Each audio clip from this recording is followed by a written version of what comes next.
Inilah jawaban cerdas Ustadz Felix Xiao ketika ditanya tentang negara yang bisa maju tanpa agama. Ustadz Felix bisa komentar. Sekarang negara-negara yang menggenggam kemajuan dunia ya dalam teknologi dan sebagainya kan didominasi oleh negara-negara yang agnostik ya. Betul. Yang tidak percaya dengan agama.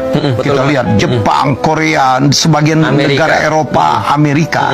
Ini fenomena apa lagi ya yang terjadi? Saya lihat itu adalah sesuatu yang wajar aja. Karena gini sebenarnya, untuk menjadi pintar kita nggak perlu agama. Untuk menyelesaikan banjir itu kita nggak perlu agama. Untuk buat teknologi yang paling bagus bisa buat pesawat kita nggak perlu agama.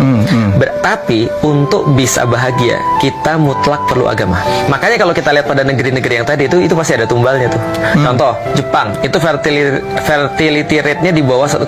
Ya, nggak nikah, menunda anak lahir. Betul. Ya. Kalaupun nikah anaknya satu. Nikah sama bantal. Sama bantal, nikah sama boneka ya. Waifu, anime.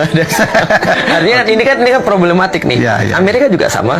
Mereka dinobatkan the most dangerous place on earth ya. Jadi negeri yang paling banyak kejahatan di seluruh dunia. Makanya paling banyak superhero di sana. Karena mereka mengimpikan sebuah suasana ketika mereka dirampok ada superhero yang nolong. Tapi ternyata ya tidak menembakkan masalah hampir tiap hari. Benar, tidak menyelesaikan masalah-masalah mereka. Jadi artinya teknologi yang mereka dapat justru membuat mereka makin terpuruk. Misal, berapa banyak kita lihat di acara-acara Dr. Phil tuh orang-orang stres. Gitu kan ya. Ada cowok pengen jadi cewek, ada cewek mengidentifikasi dirinya sebagai apa? Sebagai sofa.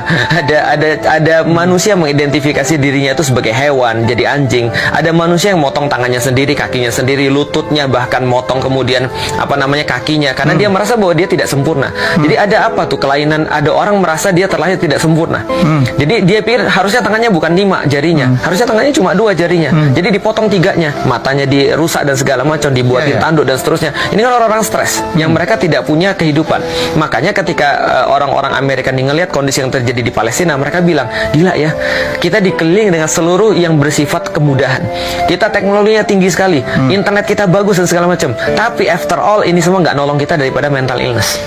Sementara orang-orang di Gaza punya segala sesuatu yang bisa digolongkan untuk mereka jadi orang gila. Yet mereka tetap kemudian bisa sane, tetap kemudian terjaga otaknya. Di sini perlunya agama. Sains itu tidak ada hubungannya dengan agama. Karena sains itu cuma menjawab pertanyaan what and how. Tapi agama itu menjawab pertanyaan why. Nah, maka kalau saya ada orang kemudian mereka setinggi-tingginya sains itu tidak ada hubungan dengan agama. Artinya bisa jadi orang-orang pintar sains itu tidak beragama, bisa jadi juga orang-orang beragama tidak pintar sains. Tapi kalau Islam diterapkan seperti dulu, orang-orang yang pintar sains itu biasanya orang-orang beragama.